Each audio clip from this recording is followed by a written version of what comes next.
工事キーの仕組み、再現しようとしたら、部品が飛んでった。萌え屋さんですよ。というわけで今回は工事キーの仕組みを雰囲気で作ってみたよ。そもそも工事キーの存在を知らなかったんだけど、家とか建てるとき、工事中は、工事キーという工事中専用の鍵を使うらしいです。ほんで家が完成したら、本キーって言って実際の家の鍵を使うんだけど、これを一度使うと、工事キーはもう使えなくなっちゃうらしい。でなんでそうなるのってことなんだけど、部品が飛んじゃうので改良版の蓋をしまして。まず工事キー、今回はこの黒のキーなんだけど、これを挿すと、こんな感じでスライドします。工事キーでは赤い玉の入ってるピンは上下に動きません。で次本キーを挿すと、赤い玉がスライドするラインの上に来ます。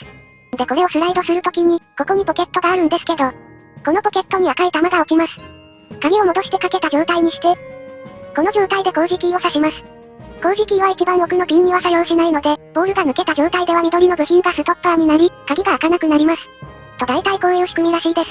詳しくは調べてみてね。というわけでいかがだったでしょうか。この動画が面白かったらチャンネル登録、高評価、コメントもよろしくお願いします。まったねー。